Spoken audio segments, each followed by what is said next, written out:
तो अभी इसका असर उनको पूरे महाराष्ट्र में लगता है। श्रीलाल की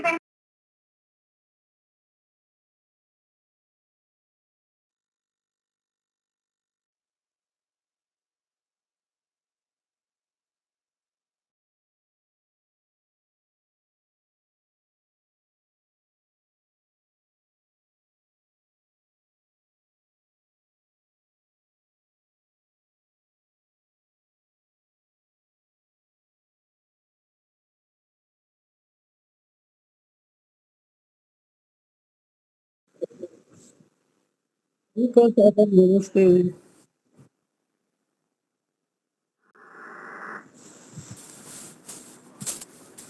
नरतन पाकर बंदे जीवन संवार ले, सतसंग में जाकर तेरी बिगड़ी सुधार ले। नरतन पाकर बंदे जीवन संवार ले, सतसंग में जाकर तेरी बिगड़ी सुधार ले। आया है जो भी जग में जाना पड़ेगा, कर्मों की गठड़ी को उठाना पड़ेगा। आया है जो भी जग में जाना पड़ेगा, कर्मों की गठड़ी को उठाना पड़ेगा। गुरुजन की वाणी प्यारे हृदय में तू धार ले, सत्संग में जाकर तेरी बिगड़ी सुधार ले। नरतन पाकर बंदे जीवन संवार ले, सतसंग में जाकर तेरी बिगड़ी सुधार ले। अब की संभाल प्यारे बिगड़ी को जाने दे, मोह वासना को अपने मन में न आने दे। अब की संभाल प्यारे बिगड़ी को जाने दे, मोह वासना को अपने मन में न आने दे। भिक्षु वैरागी बनकर समय को गुजार ले, सत्संग में जाकर तेरी बिगड़ी सुधार ले। नरतन पाकर बंदे जीवन संवार ले, सत्संग में जाकर तेरी बिगड़ी सुधार ले। कौन संग आया तेरे, कौन संग जाएगा, माल खजाना तेरा यहीं रह जाएगा। कौन संग आया तेरे, कौन संग जाएगा, माल खजाना तेरा यहीं रह जाएगा। बैठ कर दीवाने जरा सोच विचार ले, बैठ कर दीवाने जरा सोच विचार ले, सत्संग में जाकर तेरी बिगड़ी सुधार ले। नरतन पाकर बंदे जीवन संवार ले, सत्संग में जाकर तेरी बिगड़ी सुधार ले। समय देने के लिए धन्यवाद दीपिका जी।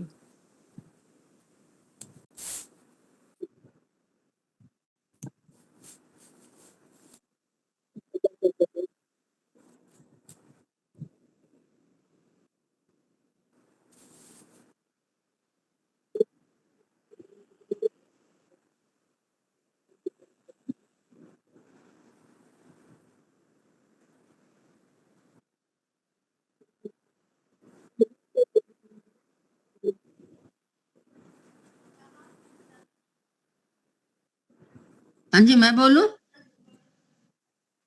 हाँ जी, ओम।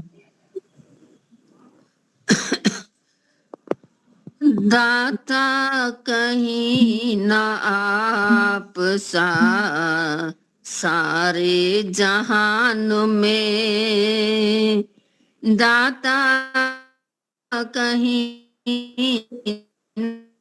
ना, सारे जहान में। अब आ रही है?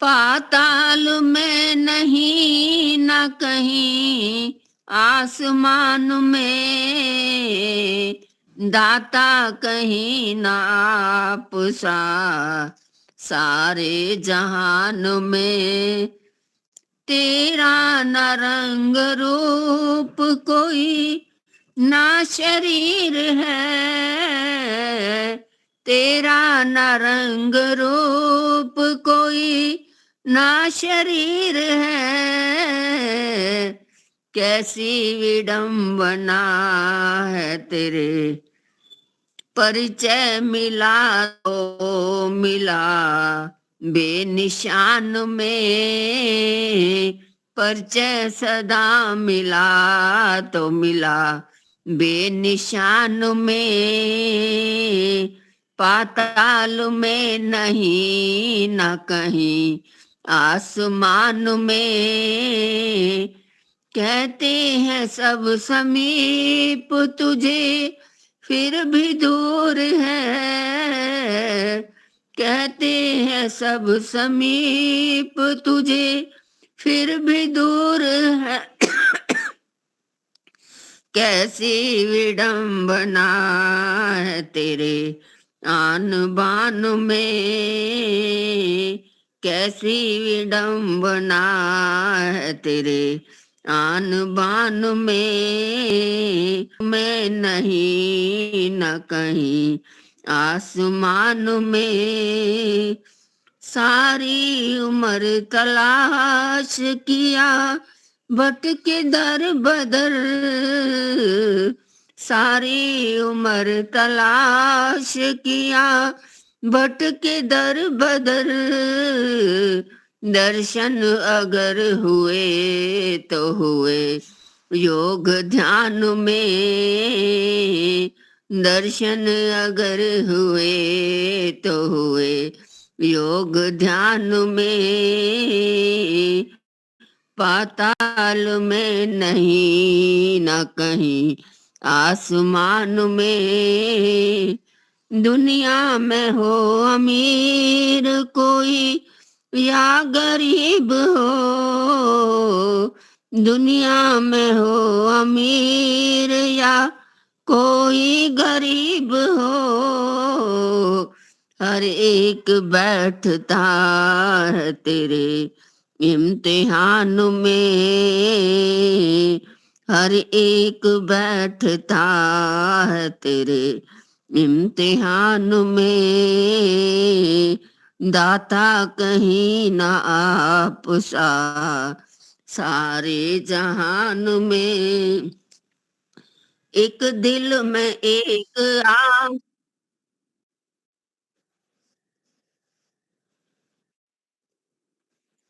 ठीक है, ठीक, ठीक है, ठीक।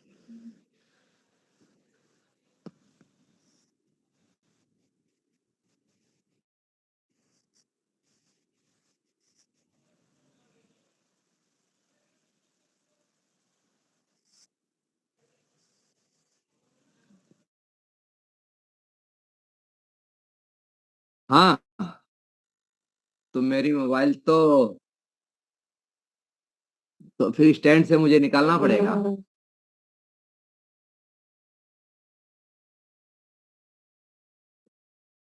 नहीं, मेहनत तो कुछ नहीं है, पर वो मेरे स्टैंड में है वो मोबाइल।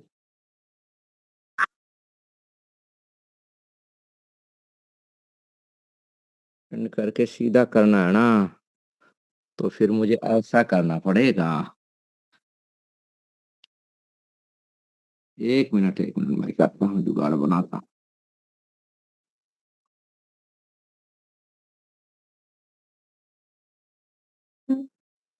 ये सही है।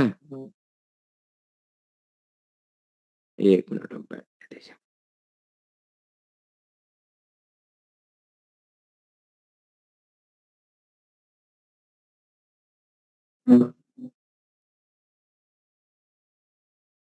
ठीक है। अच्छा हो गया। कितने बहनें जुड़ी हैं हमारी? 8 हैं, अदर 8। ठीक बात। आवाज जा रही है ठीक ठाक? चलो ठीक है, अच्छा है। बहुत अच्छा। आइए एक बार मंत्र पाठ करते हैं, फिर विषय पे आते हैं। ओम सहना भवतु सहनौ भुनक्तु सह वीर्यं करवावहै तेजस्विनावधीतमस्तु मा विद्विषावहै। ओम शांति शांति शांति। तो सभी बहनों को मेरा प्रणाम, सभी माताओं को प्रणाम, जो भी हमारे जुड़े हुए हैं उन सबको प्रणाम। तो आज का विषय, जैसा कि मुझे श्रद्धेय अपने महेंद्र मुनि जी ने बताया था कि मनुस्मृति आज का हमारा विषय है। तो भगवान मनु ने हमको सबसे पहले प्रथम संविधान जो दिया, मानव संविधान, यो मनुस्मृति था। और मनुस्मृति वेदों के अनुकूल थी, पूरी जो है, जैसे वेदों में सिद्धांत हमारे हैं तो वेदों के अनुकूल थी। इसलिए मनुस्मृति जो है हमारे लिए बहुत ही विशेष है। और भी इसमें कहा गया कि मनुष्य वे यत किंच अवदत तत् भेषजम, अर्थात मनु महाराज ने जो मनुस्मृति में कही है वो हम मनुष्यों के लिए औषधि है। ये मनु महाराज ने जो सिद्धांत हमको दिया वो औषधि है। आई बात समझ में? तो मनु महाराज ने जो कुछ भी, या और भी हम यदि इसको प्रमाण रूप में यदि देखेंगे इसमें कि हमको यदि किसी चीज को जानना है, धर्म को जानना है, जैसे तो अर्थ कामेषु अशक्तानाम धर्म ज्ञानम विधीयते धर्म जिज्ञासा नाम प्रमाणम परम श्रुति। तो कह रहे कि अर्थ कामेषु अशक्तानाम, जो व्यक्ति धन इत्यादि में और कामना अर्थात काम में, काम भोग वासनाओं में फंसे हुए हैं, उनको धर्म का ज्ञान नहीं होता। और जो नहीं फंसे हैं उनको धर्म का ज्ञान होता है। और धर्म जिज्ञासा नाम प्रमाणम परम, और धर्म जिज्ञासुओं को यदि धर्म की जानने की इच्छा है तो उनके लिए प्रमाण है परमम श्रुति। वेद परम श्रुति है। वेद के द्वारा ही धर्म को जाना जा सकता है, अन्यथा और कोई नहीं। वेदो खिलो धर्म मूलम, वेद ही धर्म का मूल है। ये इसका भाव है, इसकी संरचना है। और भी कह रहे हैं कि वेद स्मृति सदाचार स्वस्य च प्रियात्मानम एतत् चतुर्विधम प्राहुः साक्षात धर्म से लक्षणम। तो धर्म के 4 लक्षण बताए गए। धर्म होगा कैसे, है या नहीं है, कैसे धर्म को प्राप्त करेंगे कि ये धर्म है अथवा नहीं है, इस विषय को। तो ये तो हो गया कि वेद। दूसरा हो गया वेदोक्त स्मृति। बहुत सारी स्मृतियां हैं, तो जो उसमें वेदोक्त स्मृति है अर्थात मनुस्मृति है, इसके द्वारा होगा। और तीसरा है पुरुषों का आचरण। पुरुषों का आचरण से हमें धर्म का ज्ञान होता है। जो हमारे बड़े गुरु आचार्य ऋषि मुनि किए हैं आचरण महापुरुषों ने, ये तीन हो गया। और आत्मा के अनुकूल आचरण करना। सात्विक जो महापुरुष हैं अपने आत्मा के अनुकूल जैसे आचरण करते हैं वैसे ही आचरण करना अपने को, ये धर्म के लक्षण हैं। उसको देख करके हम सीख सकते हैं। तो ये 4 प्रकार की बता दी गई कि वेद और वेदोक्त स्मृति और सत्पुरुषों, वेदानुसारी पुरुषों का आचरण और अपने आत्मा के सात्विक ज्ञान, गुण कर्म स्वभाव जो उसके अनुकूल प्रिय आचरण करना, यह ज्ञान प्रत्यक्ष कराने वाला है। किसको? धर्म का प्रत्यक्ष कराने वाला है। इससे हम धर्म के ज्ञान को सीख सकते हैं। ठीक है। तो आज का जो हमारा विषय है वो बड़ा ही विशेष है। ये विशेष इसलिए है कि कर्म फल विधान एवं निःश्रेयस कर्मों का प्राप्ति और उसका फल कैसे होता है, क्या होता है। तो ये तो मैंने मनुस्मृति की विशेषता के रूप में 2 शब्द कहे आपको, 2-4 शब्द। एक इसमें विदेश का एक लेखक हुए, उन्होंने कहा था कि ये थे अपने क्रिश्चियन थे, तो बोले कि बाइबल को बंद कर दो और मनुस्मृति को पढ़ो। ये हमारे विदेशी जो हुए लेखक, ये उनकी भाषाएं थी। कितना मायने रख रहे हैं, कितना इसको महत्व दे रहे हैं, इस बात को दर्शाया जा रहा है कि बाइबल को बंद कर दो और मनुस्मृति को पढ़ो यदि धर्म को जानना चाहते हो तो। ये विदेशी लेखकों का ऐसा वाक्य आया। तो हम अच्छा, मुझे समय थोड़ा सा बता देंगे कितना बजे तक हम करेंगे? तो समय का मुझे ये है कि हाँ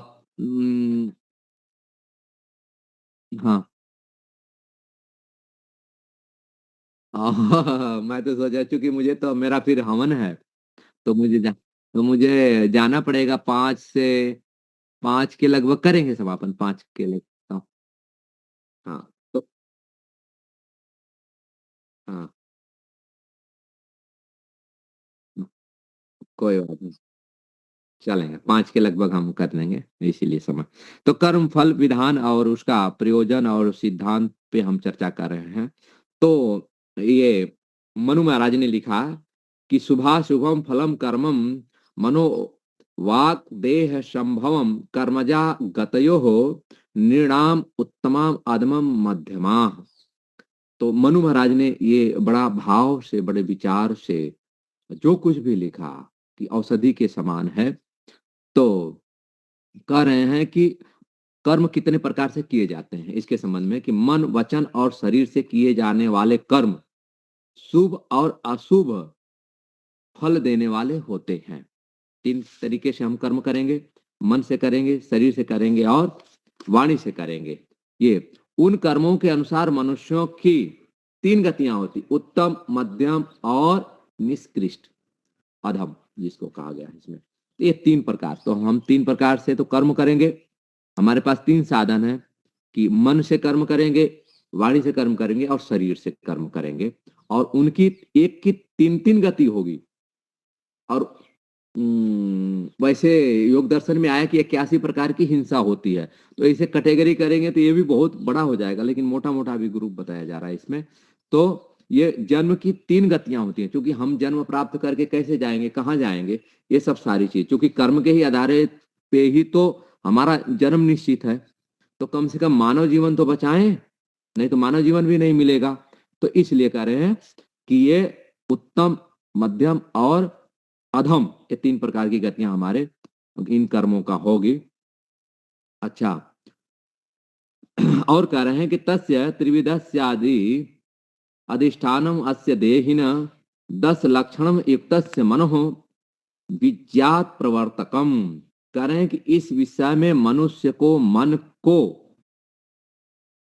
उस उत्तम, मध्यम और अधम भेद से 3 प्रकार के मन, वचन और क्रिया के 3 आश्रय वाले 10 लक्षण, जो धृति क्षमा दमो अस्तम कहा गया है, इनसे युक्त कर्म को प्रवृत्त करने वाला जानो। माने 10 लक्षणों में मन ही प्रवृत्त करता है। हम जो भी कर्म करते हैं तो प्रथम मन ही प्रवृत्त हमको उन कर्मों में कराता है। मन से चिंतन किए गए अधर्म, अशुभ, फलदायक कर्म 3 प्रकार के हैं। मन से 3 प्रकार के कर्म 3 प्रकार के हैं। कौन कौन से हैं? पर द्रव्येषु अभिध्यानम, पर द्रव्येषु अर्थात दूसरे के धन या पदार्थ को अपने अधिकार में लेने का विचार करना। अभी लिया नहीं है, विचार करना, ये मन से होता है। विचार करना, हाँ, मन विचारे, मन विचार से करना। तो पहला मन का कर्म क्या बताया कि दूसरे के धन या पदार्थ को लेने का विचार करना, एक मन से करेंगे। और कह रहे हैं कि अनिष्टा चिंतनम, मन से अनिष्ट चिंतन करना, बुरा विचारना। ये दूसरा हो गया। और विवत अभिवेशन और मिथ्या विचार या संकल्प करना, ठीक है, ये 3 हो गए, मन से हो गए, ठीक है। तो मिथ्या विचार या सिद्धांत को सत्य स्वीकार करना, उल्टा विचार लेना, मिथ्या का मतलब उल्टा, ऐसा था और ऐसा विचार लिया, तो यह भी मन से ही होता है। तो ये 3 बातें आ गई। कौन कौन से 3 मन से कार्य कर्म होते हैं?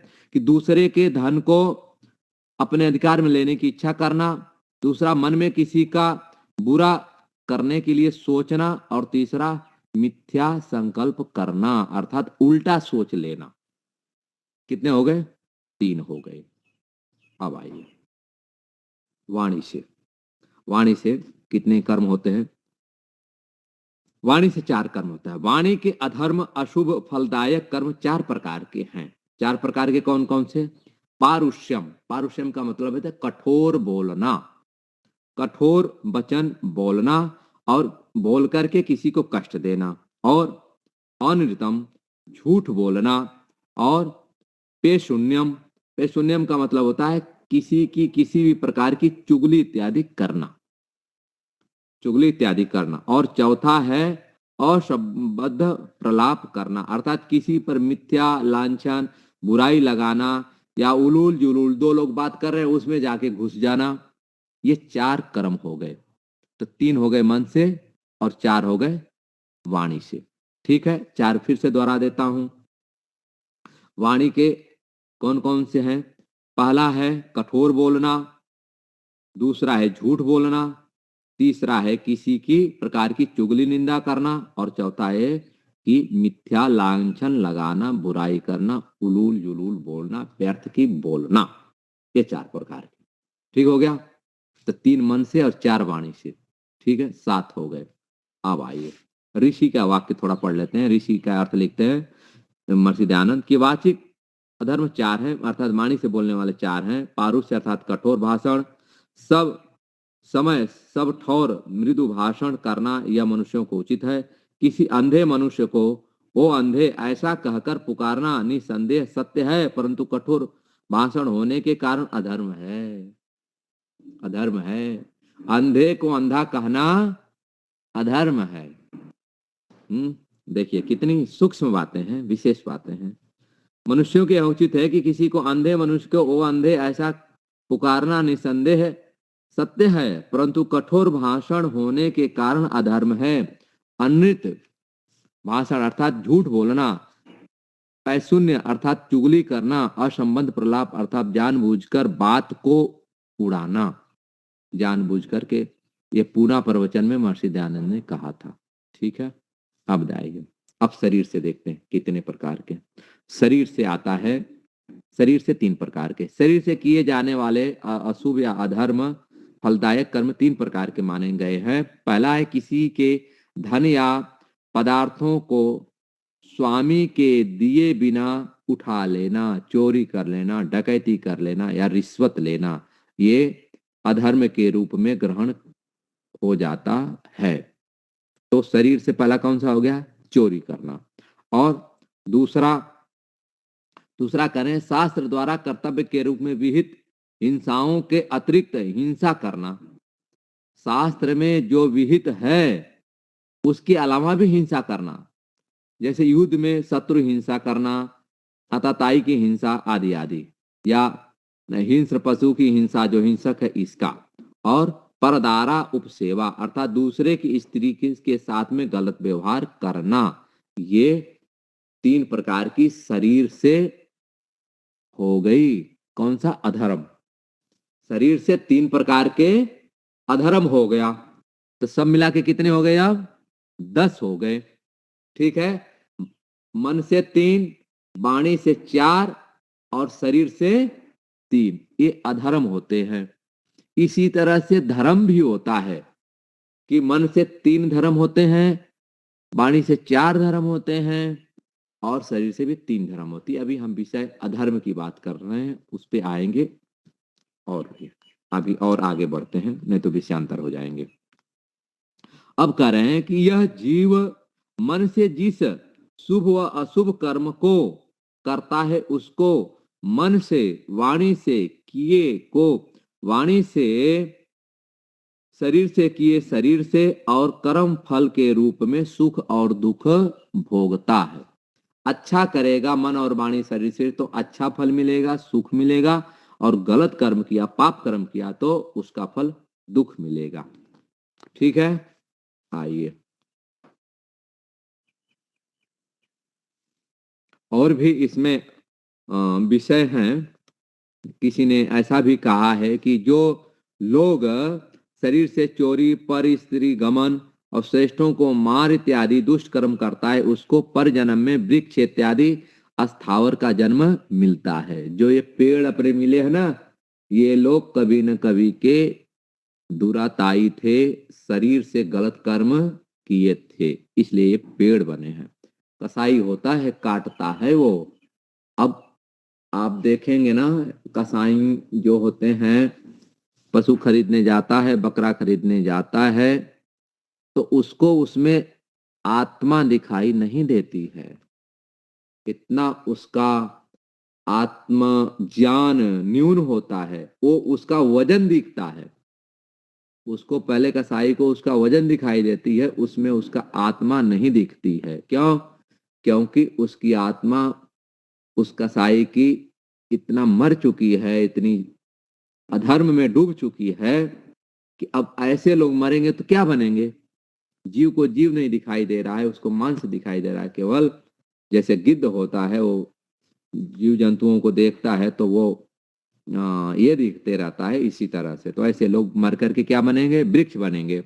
और वाचके पक्षी, और वाणी से किए पाप कर्मों से पक्षी, मृग इत्यादि बनते हैं। वाणी से पाप कर्म करेंगे तो क्या बनेंगे? पक्षी और मृग इत्यादि बनेंगे। जितने पक्षियां घूम रही हैं तो उसमें एक यह भी कारण होगा कि उन्होंने वाणी से गलत कर्म किए, इसलिए वाणी भगवान छीन लेते हैं उनकी। और मन से दुष्ट कर्मों में निम्न कोटि मनुष्य का शरीर मिलता है। ये जो चूड़े हैं, निम्न स्तर के लोग हैं, जो भी, हम जाति तक बात नहीं कर रहे हैं, लेकिन बताने की दृष्टि से जो निम्न लोग हैं, ऐसा जिनका जीवन नरकीय जीवन व्यतीत हो रहा है, फिर भी मनुष्य का मिला है कि मन से उन्होंने गलत काम विचारा है, तो इससे करने वाले को निम्न स्तर पे जाता है वो। अब आइए, अब कह रहे हैं कि सत्वरज तमसः एवं त्रीन आत्मन गुणान विद्यात्। तो मन में तीन भाव उत्पन्न रहते हैं, सत्व का, रज का और तम का। तो कह रहे हैं सत्व गुण, रजोगुण और तमोगुण, इन तीनों को आत्मा को प्रभावित करने वाले प्रकृति के गुण समझे। आत्मा को जो तीनों प्रभावित करते हैं वो कौन से गुण हैं? सत्व, रज और तम। ये तीनों आत्मा को प्रभावित करते हैं। अच्छा, मह तत्व प्रकृति का प्रथम विकार है और इस समस्त प्रकृति के कार्य रूप शरीर और पदार्थों को व्याप्त करके स्थिर रहता है। तो इस कार्य को करके शरीर स्थित है, मतलब प्रकृति से जो बना पला महतत्व बना। और आइए, यह गुण ऐसा देह है। तो उक्त तीन गुणों में जो गुण जीवों के देह में अधिकता से विद्यमान होता है, जो हमारे में रजगुण तन तीनों में से जो अधिक भाव में है, स तदातम सारिणम, वह गुण उस शरीर जीव को अपने गुण से प्रभावित करता है। आप देखेंगे सतोगुण में आपको ज्ञान उत्पन्न होगा, या ज्ञान से सतोगुण भी उत्पन्न होगा। और जब आप कार्य करते हैं, चंचलता में आते हैं, तब रजोगुण शुरू हो गया। और जब आपको ज्ञान नहीं उत्पन्न हो रहा है, आलस आ रहा है, बुद्धि काम नहीं कर रही है, तो समझना कि हमें अब तमोगुण है। जैसे भोजन खा लेते हैं तो निद्रा आने लगती है। क्यों? क्योंकि उस समय तमोगुण बलवान हो जाता है, तमोगुण की छत्र छाया होने लगती है शरीर पे। तीनों काम के हैं, लेकिन समय समय पर, सोने के समय सोने के समय यदि रजोगुण उत्पन्न हो गया तो निद्रा नहीं आएगी। पढ़ने के समय यदि रजोगुण या तमोगुण आ गए तो बात समझ में नहीं आएगी। तो तीनों का अपना अपना काम है, सही समय पे सही गुण जागने चाहिए। अब काम कर रहे हैं, उसमें तमोगुण है तो आलस की वजह से काम करेंगे, सही काम नहीं कर पाएंगे अपन। तो इस तरह से अब आ गया ये, जब आत्मा में यथार्थ ज्ञान का आधिक्य हो तब सत्व गुण, जब आत्मा में यथार्थ ज्ञान, जब तत्व ज्ञान हो रहा है, तो यूं समझना कि हमारे में सत्व गुण उभरा हुआ है। और जब अज्ञान का आधिक्य हो तब समझना चाहिए कि राग द्वेष अधिक हो, तब रजोगुण समझना चाहिए। जब राग द्वेष हो, इसी राग वाले में ही, रजोगुण वाले में ही झगड़े होते हैं। आई बात समझ में? तो जब रजोगुण समझना है, तो राग द्वेष उभर रहा है तो रजोगुण समझना चाहिए। और सभी प्राणियों के पंचभूतों से निर्मित शरीर सदा इन तीनों गुण से, और जब निद्रा, शरीर भागी हो, अलसाई हो, तो समझना चाहिए कि तमोगुण हमारे शरीर में छाया हुआ है। अब देखिए, उस आत्मा में जो कुछ प्रसन्नता, सुख से युक्त, शांति से युक्त और निर्मलता से युक्त अनुभव हो, तो वह सत्वगुण की प्रधानता अपने शरीर में, आत्मा में जाननी चाहिए। जब मन प्रसन्न हो, ज्ञान हो रहा हो, तत्व ज्ञान उत्पन्न हो रहा हो, तो यूं समझना चाहिए कि हमारे में सतोगुण उभरा है। जैसे अभी आप लोग पढ़ रहे हैं, शांत मन से पढ़ रहे हैं, समझ रहे हैं, तो ये सतोगुण की स्थिति है। लेकिन अभी काम करने चले जाएंगे तो रजोगुण की स्थिति आ जाएगी। ऋषि ने लिखा कि उसका विवेक इस प्रकार करना चाहिए कि जब आत्मा में प्रसन्नता, मन प्रसन्न और प्रशांत के सदृश शुद्ध भाव युक्त वर्ते, तब समझना चाहिए कि सद्गुण प्रधान और रजोगुण तथा तमोगुण अप्रधान है। सतोगुण प्रधान और दोनों फिर अप्रधान हो जाते हैं। और कह रहे हैं कि आत्मा के लिए जो कुछ भी दुख से युक्त, रजोगुण की कर रहे हैं अभी, कि दुख जब हो रहा हो, दुख से युक्त हो और प्रसन्नता से रहित हो, और शरीर आदि को सदैव विश्व में आकृष्ट करने वाला हो, और जो सतगुण से विपरीत लक्षण वाला है, उसको रजोगुण समझना चाहिए। कई लक्षण कर दिया। विषयों में भी यदि मन लगा हो तो रजोगुण है, और शरीरधारियों को जो शरीरधारी हैं यदि, तो उनको दुख हो रहा है तो उसे रजोगुण समझना चाहिए। और जो तत्व ज्ञान से विपरीत लेके जा रहा है, उसको हमें रजोगुण समझना चाहिए। ऐसी स्थिति में रजोगुण की प्रधानता हो जाती है। ऋषि ने क्या लिखा कि जब आत्मा और मन दुख संयुक्त प्रसन्नता रहित विषय में इधर उधर गमन आगमन करने लगे, तब समझना चाहिए कि रजोगुण प्रधान है, सत्वगुण और तमोगुण अप्रधान है, अर्थात गौण है। आ रही बात समझ में? अब देखिए आगे कह रहे हैं कि आत्मा जब मोह युक्त हो, मोह में माताओं को बड़ा मोह हो जाता है, पुत्र मोह हो जाता है। बेटा कह देगा कि ये नहीं करूंगा तो कोई बात नहीं, नहीं करना। ये नहीं कहेंगी बेटा ये सही है, ये करो, ये नहीं करना, ये समझाने में असमर्थ हो जाती हैं। तो माँ को थोड़ा मोह हो जाता है, लेकिन वो बेटे के लिए अच्छा नहीं होता है। भले बुरे के ज्ञान से रहित मोह जो आता है, भले बुरे का ज्ञान समाप्त हो जाता है। पिताजी और माताजी एक जगह हैं। अब बेटा बीमार था, 2 दिन से ठीक हुआ है, आ गया, सामने से गुजर रहा है अपना आइसक्रीम वाला, उसने आवाज लगाई आइसक्रीम। अब बीमार था, 2-4 दिन हुआ अभी। अब पिताजी कहते हैं कि नहीं, आइसक्रीम बिल्कुल नहीं चलेगी। माँ कह रही कि दे दीजिए ना, क्या फर्क, अब तो ठीक हो गया है, अब कोई बात नहीं, 10 रुपए की तो चीज है, अब इतना भी नहीं खिला सकते, अब तो ठीक हो गया, दे दो। अब बेटे के विचार में क्या आएगा देख लीजिए। बेटा कहेगा कि माँ तो बढ़िया है और पिताजी तो खराब हैं, पिताजी से द्वेष होगा, माँ से राग होगा उसका। लेकिन हकीकत में देखें तो कौन ठीक है बेटे के लिए, तो हकीकत में देखेंगे तो पिताजी ही ठीक है, क्योंकि वो इसके स्वास्थ्य के लिए शुभ चिंतक हैं। तो इसका निवारण कैसे करें? निवारण इस प्रकार से करें कि जब हमें बच्चों को संस्कार देना हो, पालन पोषण करना है, तो आपस में बैठ करके दोनों का निर्णय कर ले में कि ये खिलाना, ये पिलाना, इस तरह रखना, ऐसे नहीं रखना। और कोई विशेष बात हो तो उसको भी, नहीं तो आपस में क्रास नहीं होनी चाहिए बात को। नहीं तो बच्चा देखेगा कि माता की जी की मानो कि पिताजी की मानो, ये तो दोनों आपस में ही झगड़ा कर रहे हैं, फिर उसका प्रभाव बहुत बुरा जाता है बच्चों पे।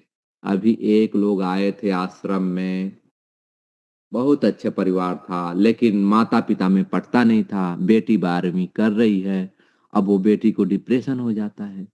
माता पिता में आपस में इनके पटता ही नहीं, कई साल से बातें बंद हैं। और बेटी बड़ी हो गई है, वो घर पे अब आना नहीं चाहती। कहती है कि माता पिता तो अब किसके पास जाऊं। माँ समझाती रहती है, माँ की थोड़ी सुन लेती है, पिताजी की तो फिर पिताजी तो पिताजी है अपना, क्योंकि दोनों आपस में इनकी पटती नहीं और कई साल से बातें बंद हैं। तो घर का माहौल अलग प्रकार का हो जाता है, ऐसा लगता है कि घर में अब उसके लिए कोई है ही नहीं। देख लीजिए कैसा माहौल हम लोगों का ऐसा ये बना लेते हैं अपनी अहंकारिता में। और संसार का एक तो ऐसा नियम अब हो गया कि हम बेटियों को बेटों को नहीं समझा पा रहे हैं। क्या नहीं समझा पा रहे हैं कि बेटी तुम संसार में जा रही हो तो क्या उद्देश्य है तुम्हारा और क्या होना चाहिए, शास्त्र क्या कह रहा है। अभी हमारी बहनें नई नई पढ़ के आती हैं और वो संसार में दुनिया को देख करके टीवी में मोबाइल में और फिल्मी दुनिया को देख करके वो अलग उनकी अपनी धुन होती है, अपने सुख के लिए सारे कार्य करते हैं। तो ये नहीं चलेगा, ये उनको कष्ट और दुख देने वाला है। तो शादी ब्याह का जो हमारा संस्कार और करना है, 16 संस्कारों में विधान किया गया है, तो उसका विधान ये है कि हम जो चतुष्पदी अपना कर रहे हैं, अर्थात हम जो संसार में जा रहे हैं, तो हमारा सुख गौण है और हम जिसके घर में जा रहे हैं उसका सुख मुख्य है। ये बेटियों के कर्म हो गए।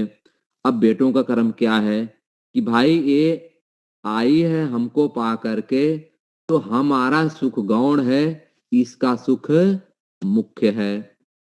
तो अच्छा परिवार चलेगा, नहीं तो थोड़े दिन के बाद, क्योंकि सुख तो सीमित है, प्रत्येक पदार्थ में सुख सीमित है। मान लीजिए कोई चद्दर है, तो अब हम क्या करेंगे कि अब उसको हम इधर खींचेंगे, ये इधर खींचेंगे, तो वो चद्दर फट जाएगी। चद्दर फट जाएगी तो समझिए कि वो किसी काम की नहीं रही। इसी तरह से सुख है, खींचने से वो क्या है, फट जाता है, खराब हो जाता है और फिर ना इनके काम कराता है ना इनके काम कराता है, फिर विषय खत्म हो जाता है, फिर घर में कलह शुरू हो जाती है।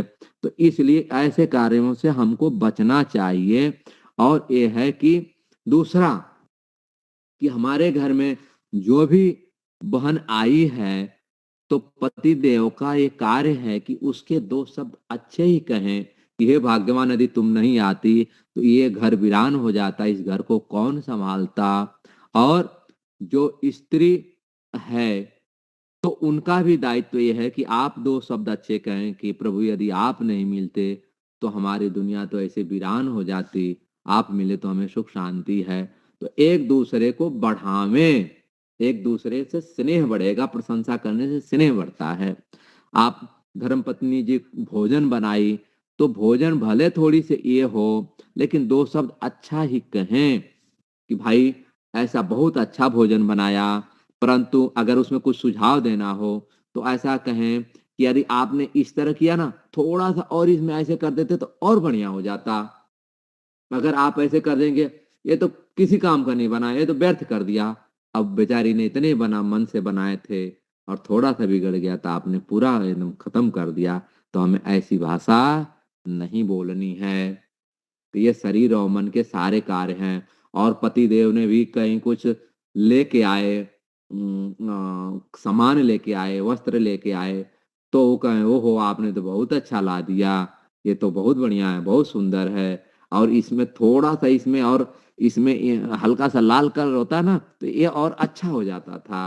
तो सुझाव ऐसे थे, ऐसा ना कहें कि इनका खरीदा हुआ तो मुझे पसंद ही नहीं आता है। ऐसा कर देंगे तो उनका तो मन टूट जाएगा। तो ऐसा व्यवहार हमें नहीं करना है, क्योंकि अब हमारी कोई इच्छा नहीं है, हमारी इच्छा उसमें है जिसमें पूरे परिवार की इच्छा है। हमारे पूरे घर परिवार दादा दादी के भाव को लेके हमें चलना, तब हमारा परिवार अच्छा चलेगा। नहीं तो परिवार क्या हो जाता है, बिखर जाता है। अब हमारे घर में हमारी जो परंपरा थी, दादी नानी की परंपरा थी, वो परंपरा हमारी नहीं अब रही। हमारे बच्चे सहनशील नहीं हो पा रहे हैं, क्योंकि हम परिवार में रहते हैं, 10-12 लोगों का परिवार होता था कम से कम। मैं अपनी तो ऐसा तो नहीं बताता वैसे, लेकिन फिर भी मेरे घर में 55 लोग थे। 55 तो वोट थे, 80 लोग थे। 80 लोग में हमारे पिताजी 6 भाई। अब तो घर छोड़ दिया मैंने, पता नहीं कितने मर गए कितने जिंदे हैं। 12 साल हो गए, लगभग 10-12 साल हो गया। लेकिन ये तो प्रसंग बस कह दिया। तो हम लोग ऐसे रहते जैसे मतलब पंक्ति से खाते तो 12-15 ऐसे बैठते थे कम से कम, पूरे युवा ही हुआ।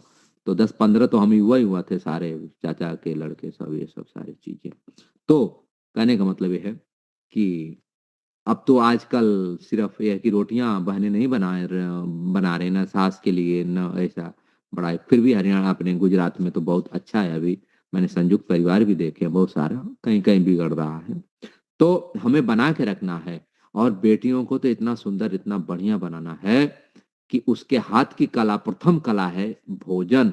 उसके हाथ का कोई खाए तो कहे कि वाह जी, क्या आपने आप ही भोजन बनाओ। इतना प्रीतिपूर्वक, इतना भावपूर्वक उससे भोजन बनाना सिखा दें। बेटियां कंप्यूटर चला लेंगी, मोबाइल चला लेंगी, पायलट बन जाएंगी, सब कुछ चला लेंगी, लेकिन यदि रोटी बनाना नहीं आ रहा है तो समझो कि उसमें जो उसका कहें कि स्पेशल गुण था, जो उसके लिए ईश्वर ने बनाया था, वो गुण उसमें नहीं आया। वो जाए बॉर्डर पे भी जाए, वो सारा काम करे, लेकिन भोजन बनाना उसको आना चाहिए। भोजन बनाना बहुत बड़ी कला है, सबके हाथ में नहीं आती है। तो जब वो अपने घर में जाए और भोजन बनाए तो सभी लोग कहें भाई उसके हाथ के खाएंगे। मैंने कई ऐसे माताएं देखे, मैं उनके घरों में गया, सच में यदि वो भोजन बना देती हैं तो विशेष ही बनाती हैं। तो बेटियों को हम इसमें पूरे देवें, बचपन से सिखावें बेटियों को, और बेटों को जो पिताजी का व्यवसाय कार्य है उसमें सिखावें। नहीं तो घर परिवार बिगड़ जाएगा। अब बेटे को नौकरी नहीं मिलेगी तो सोचेगा मैं तो निठल्ला हो गया। परंतु बेटे को पिताजी वाला काम आ रहा है तो वो कभी नहीं सोचेगा कि मैं निठल्ला हो गया, मुझे ये नहीं आता, ये है काम चल रहा अपना, तो कभी अपने आप को असहाय नहीं महसूस करेगा। लेकिन आज का ऐसा माहौल हो गया है कि कोचिंग वाले, तुमने यदि ये कंपटीशन पास नहीं किए तो तुम्हारी जिंदगी बेकार, तुम व्यर्थ हो गए। अब क्या हो जाता है, अब वो बेचारा सोचता है कि मेरी जीवन व्यर्थ हो गया, मेरे को इतना हो गया और फिर मैं अब तो जीवन जीने के लायक नहीं हूं, अब कर लो, फांसी लगा लो। बहुत सारे ऐसे हमारे युवा हमारे साथ छोड़ रहे हैं या छोड़ के चले गए, ये हमने समझा नहीं पाया। इन सारी चीजों को हमको समझाना पड़ेगा। बेटा कोई बात नहीं, एक काम नहीं किया तो कोई बात नहीं, तुम दूसरा काम करो, 50 काम है, कोई जरूरी है कि काम करना। अपने APJ Abdul Kalam, APJ Abdul Kalam air force का परीक्षा पास करने के बाद इंटरव्यू के लिए उत्तराखंड गए। उत्तराखंड में उन्होंने 8 की वैकेंसी थी, 10वें नंबर या 9वें नंबर पर ये आए, ये छट गए। अब ये बड़े हताश निराश, भाई क्या करें अब। तो एक साधु, उत्तराखंड में साधु संत तो हैं, एक साधु के पास गए तो बोले कि पूर्ण समझ लिए कि बेटा का कुछ भाव बड़ा नरम है और उदासी इसके मन पे है, कोई विकार आ गया।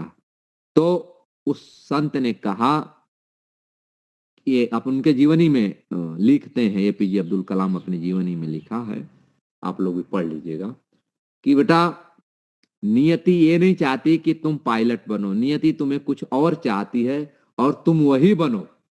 जो नियति चाहती है तुम वही बनो। ये मत कहो कि मैंने ये नहीं बन पाया, कोई बात नहीं, जिधर तुम्हें नियति ले जाती है उधर तुम जाओ।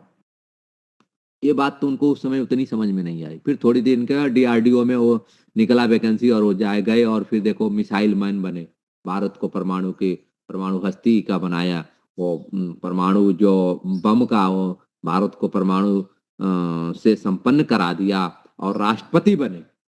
तो ऐसा हमें बच्चों को नहीं सिखाना है कि बेटा तुम ये नहीं कर पाए तो कुछ नहीं। बेटा यदि मैथ में तेज नहीं है, अंग्रेजी नहीं आई है, तो उसको कुछ दूसरा आ रहा है, वो कवि बन सकता है, वो कविता लिख सकता है, लेखन कर सकता है, वो गांव पालन कर सकता है, वो खेती। अर्थात अपने प्रधानमंत्री का एक वाक्य सुना देता हूं, विषय मनुस्मृति का चल रहा है लेकिन ये हमारी व्यवहारिक है, इसलिए मैं थोड़ा सा कर्म फल की बात में आ गया कि वो कहते हैं कि यदि हम जैसे जो बीज पानी में उगते हैं उनको यदि हम पहाड़ पे फेंक देंगे तो जमेंगे नहीं, जमेंगे। जो बीज उष्ण भूमि के हैं अगर हम इधर ले आके रख दें तो वो भी नहीं जमेंगे, और जो जहां का बीज है वहां उसको डालेंगे तो वो बढ़िया फलदायी होगा। तो उसी तरह से हम अपने बच्चे के टैलेंट को समझें कि बच्चा में कौन सा टैलेंट है, इसको किधर बढ़ सकता है, तो उसको उधर बढ़ावें। अब हम उसको थोपेंगे कि सारा चीज उसी में डालेंगे तो वो दबाव में, प्रेशर में तो आएगा ही आएगा बेचारा। तो उसकी दूसरा कि अब 1,00,000 बच्चे हैं, 1,000 वैकेंसी है, तो 99,000 ऐसे नहीं कि अयोग्य हैं। हमारे हाथ में सब कुछ नहीं है, तो अयोग्य नहीं है, वो योग्य है, लेकिन अब उसको हमारे सिलेक्शन हमारे हाथ में नहीं है, तो इसलिए हमें सिलेक्शन दूसरे के हाथ में है। तो पैरेलल एक और भी देना चाहिए कि बेटा तुम ये नहीं कर पाए तो ये कर लेना, तो उसका भी हताश निराश नहीं होगा। तो इन सारी चीजों से बचना चाहिए। विषय तो ये चल रहा था, लेकिन एक घरेलू विषय था, इसलिए मैंने इसको ले लिया, क्योंकि घर में हम डेली से 2-4 होते हैं और कर्म फल ये सारी चीजें हैं। आइए एक आक और पढ़ लेते हैं, इसके बाद फिर समय हो गया है, 5 होने जा रहा है लगभग, तो हम इस विषय को अभी यहीं एक और पढ़ करके विराम देंगे, फिर अगले बार यदि मौका मिलेगा तो करेंगे। तो कह रहे हैं कि इन तीनों गुणों का आत्मा और शरीर में उत्तम, मध्यम और निष्कृष्ट फलदायी प्रभाव होता है, और 3 प्रकार के फल हमें मिलते हैं और 3 प्रकार की योनियां मिलती हैं। जब हम सतो गुण रहेंगे हमेशा, तो हमें देवत्व योनि ऊर्ध्वगमन की ओर प्राप्ति होती है, और हमारा चित्त सामान्य होगा तो सामान्य योनि। और अधम कृष्ट का है जो बताया गया कि पाप कर्म किए हैं तो अधम चित्त रहेगा, तो हम अधम की तरफ जाएंगे। जीव, कीड़ों मकोड़े इत्यादि ये सब अधम हैं। तो इसमें है कि जिसका सिर ऊपर है वो उत्तम है, जिसका सिर ऐसा पैरेलल है वो मध्यम है, और जिसका सिर इस प्रकार का, जीव जो पेड़ पौधे ये अधम गति में है। कीड़े मकोड़ों का भी देखेंगे कि वो अधम में ही है। फिर और जिनका जीव जंतु जैसे मध्यम वाले हैं इस प्रकार से, तो उनके मध्यम में ये पुरुष वर्ग भी आ जाता है, जिनका नीचे स्तर का रहन सहन और ये है सारी चीजें। गरीबी अमीरी से नहीं मतलब है, चित्त का स्तर कैसा है, जीवन का स्तर कैसा है, ये विशेष वाली बात है। तो जो उत्तम वाला है, अब वो उससे ऊपर नहीं जा सकता, अगर जाएगा तो इस शरीर से नहीं जा सकता, और वो देव कोटि में जा सकता है। और अब यदि ऊपर का कर्म नहीं किया तो नीचे अधम कोटि में या मध्यम कोटि में आ सकता है। मध्यम कोटि वाला जो पैरेलल है वो ऊपर भी जा सकता है, नीचे भी। अर्थात मनुष्य का जीवन, गाय मरने के बाद मनुष्य भी बन सकती है या कीड़े मकोड़े भी बन सकती है। उसके कौन से कर्म फल कितने अंश में हैं वो अगला जन्म पाएगी। कीड़े में जैसे पेड़ है, अब उससे नीचे नहीं जाएगा वो, अब वो ऊपर में आएगा, उत्तम कोटि में आएगा या मध्यम में आ जाएगा, लेकिन उत्थान करेगा, क्योंकि अब वो भोग रहा है। जब भोग चुकेगा तो इस प्रकार से सारा कर्म फल है। तो हमें कम से कम मनुष्य जीवन चाहिए, तो हमें अपने कर्मों को मनुष्य कर्म यह है कि संध्या उपासना करना, हवन यज्ञ करना, परोपकार करना, दान करना, ये सब मनुष्य बनने के कर्म हैं। बाकी सारे पेट उदर पूर्ति करना ये सामान्य कर्म में आता है। पुरुषार्थ का आगे जो पुरुष का अर्थ प्रयोजन है, ईश्वर है, ईश्वर को प्राप्त करने के लिए अपने जीवन को व्यतीत करना, उसको प्राप्त करना, ये हमारा मनुष्य का पुरुषार्थ है। इसको पुरुषार्थ करते हैं। पुरुष अर्थ जो पुरुष का प्रयोजन है कि ईश्वर को प्राप्त करना, सुख को प्राप्त कर लेना, ये पुरुष का प्रयोजन है। तो ऐसे ऐसे हम करके चलेंगे। और भी बहुत सारा विषय है, तो छोटा सा हमने विषय लिया, आप लोगों ने खूब श्रद्धा पूर्वक सुन रहे हैं और सुना। तो आप सबको अब हमारा हवन का समय हो गया है, हवन में जाएंगे। अब इसके बाद फिर संध्या उपासना का हो जाएगा समय, फिर संध्या उपासना। तो सभी अपनी माताओं को, बहनों को खूब खूब प्रणाम और खूब खूब नमन। अब आप कह सकते हैं, आप कुछ बोल सकते हैं।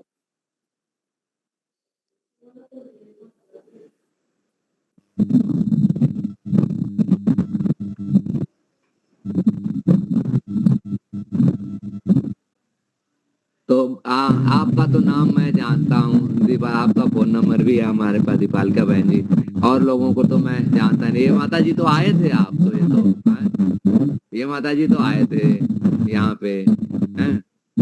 और हाँ, ये माता जी आए थे, और इन लोगों को नहीं जानता हूँ मैं।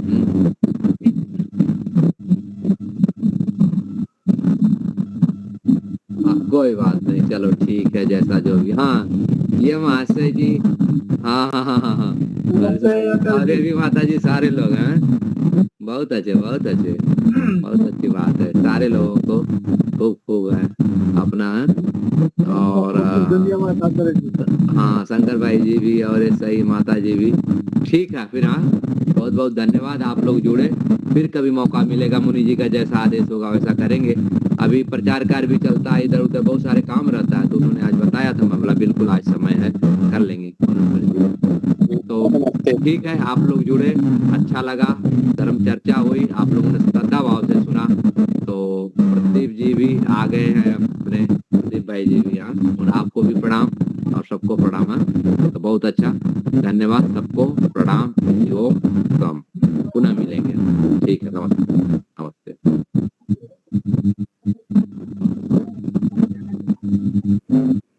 विषय बहुत अच्छा रहा। मन, शरीर और वाणी से कर्म के बारे में आचार्य ने बहुत अच्छा हम लोग को ज्ञान दिया। व्याख्यान माला का आज का समापन शांति पाठ हो जय घोष से। ओम ध्यो शांति। आवाज आ रही है? हेलो, आ रही है। शांति पाठ। ओम ध्यो शांति अंतरिक्षगम शांति पृथ्वी शांतिरापः शांतिरोषधयः शांति वनस्पतयः शांतिर्विश्वे देवा शांतिर्ब्रह्म शांतिः सर्वं शांतिः शांतिरेव शांति सामा शांतिरेधि। ओम शांति शांति शांति। ये घोष हाथ उठा करके जो बोले सो अभय। सत्य सनातन वैदिक धर्म की जय। कैसे दोहरा रहे हैं? जो बोले सो अभय। मर्यादा पुरुषोत्तम भगवान राम की जय हो। योगराज भगवान कृष्ण की जय हो। जय हो। व्याकरण गुरु वीर्यानंद की जय हो। युग प्रवर्तक महर्षि दयानंद सरस्वती की जय हो। भारत माता की जय हो। गौ माता की रक्षा। देश के और शहीदों की जय हो।